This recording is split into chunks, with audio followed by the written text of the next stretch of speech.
So when I was younger, I used to like to go fishing a lot. I still thoroughly enjoy fishing.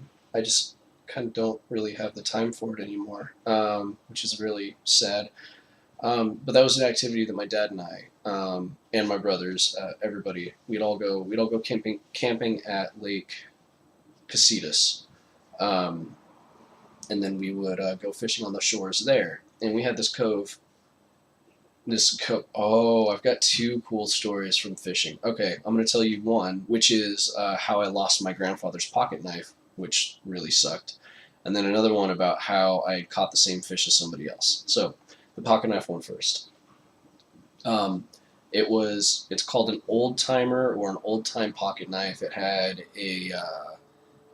what looked like wood but felt like plastic handle. The blades had been sharpened so many times they were basically just nubs at that point, and it was just a little three-bladed pocket knife that belonged to my father's father, my grandfather, who I never knew. He was gone. He was gone when my dad was a kid. Um, so that was my fishing pocket knife. It's what I used for gutting the fish. It's what I used for scaling. It's what I used for everything. Cutting line. Just that's the pocket knife I took with me when I was going fishing. It actually stayed in my tackle box. So I was cutting some line or something. I don't remember. We were on a dock. I was cast out. I think I was snagged on something. So I pulled the pole back in and set it down on the ground. And I was cutting some line, and my pole started kind of like not rolling, but kind of like sliding off the edge of the dock.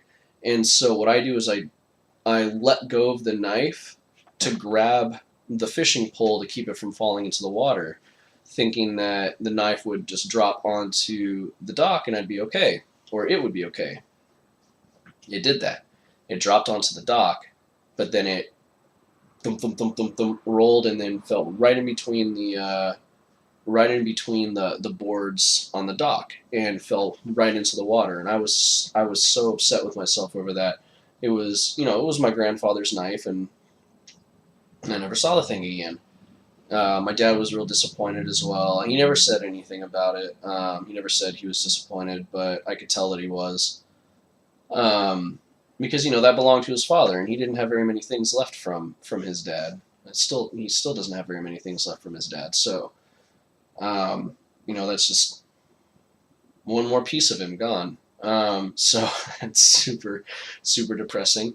Anyways, to kind of bring the mood back up to a good spot, I was fishing again with my dad, same fishing pole, and we had this cove that we'd always go in, and it seemed to be where most of the, like, we nicknamed Lake Casitas Lake No Fish, and that's because we were never on a boat. We never really had access to boats to go out there because most of the fish were out on the middle of the lake. And so we'd come into these coves, and unfortunately, Lake Casitas in the summer, the water, when there is a Lake Casitas, keep that in mind too. This was before the lake was basically a puddle because of the California drought. The lake was, oh God, I mean, the water was basically right at the base of the campsites for some of these things. For those of you who have been to Lake Casitas, and you see these campsites like really high compared to where the lake is at, the water was almost up to that point for a lot of it. So, and the island was actually an island. There's an island in the middle of Lake Casitas, and it's not an island anymore. It's kind of just like a big peninsula now. You can walk out to the island. Anyways, I was fishing with my dad. He was on my left side, and I was on his right side. And there's the rule of fishing: don't cross the streams, don't cast over the line, over your other person's line. Um, and there was this guy across the cove from us that I had. You could tell it was kind of like one of his first times fishing. He had all brand new equipment. He was there with some girl. You could tell he was like trying to impress her or something like that. I think he was trying to be like a macho, manly man going camping and trying to impress this girl. You could tell she wasn't interested. Like obviously she was interested enough to go camping with him, but she wasn't like why are we fishing right now? Why aren't we back at the campsite, doing campsite stuff? Anyways, so I cast out, and not to brag, but I've got a pretty good cast, at least with that pole. I could make it 3/4 of the way across that cove, which was probably maybe 150 feet across. Um, so I cast all the way out there. My dad casts off to the side, and I'm using some jig that keeps the bait floating up off the bottom of the lake floor, and I get a bite. I catch a fish. So I feel it tugs on it a little bit, and my reel just goes, and it takes off, and I'm like, yeah. So I set the bail. I start reeling it in slowly, pulling it this way, pulling it that way, trying to get the fish to tire out and everything like that. My pole's like arced way over.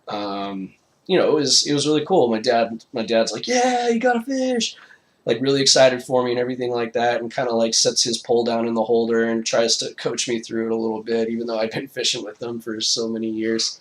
Um, so I'm pulling on it, reeling it in a little bit more, pulling on it, reeling it in. And eventually I see the guy on the other side. I'm like, hey, no fucking way, that guy caught a fish too. That's super cool. But he was using just a lure, which, if you know anything about fishing, a lure is one of those things where you cast it out and you kind of like reel it in slowly, jerk it around a little bit this way, that way, reel it in a little bit more. And so I get to the point to where I'm meeting a lot of extra resistance, and I'm seeing this guy across the cove from me is meeting similar resistance. And when I pull here, I see his pole go, Wah! And when he pulls out, my pole goes, Wah! And I was like, oh no, something happened.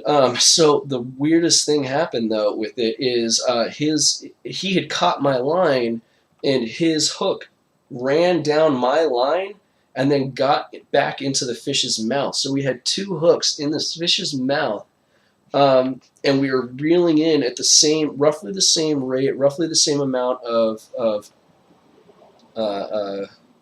energy, not energy, strength. And eventually we both pull our lines taut, and this fish is basically like stuck in the middle of the cove with two hooks in its mouth, pulled clear up out of the water, with both of us tugging on it as hard as we can. And we're like, what do we do with this? So he starts yelling across like, let some of your line out.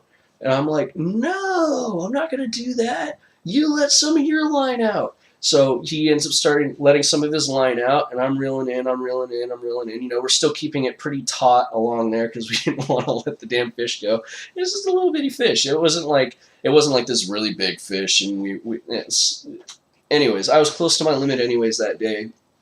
So we're reeling it. I'm reeling it in, and then I pull my hook out, and then I say, "You ready?"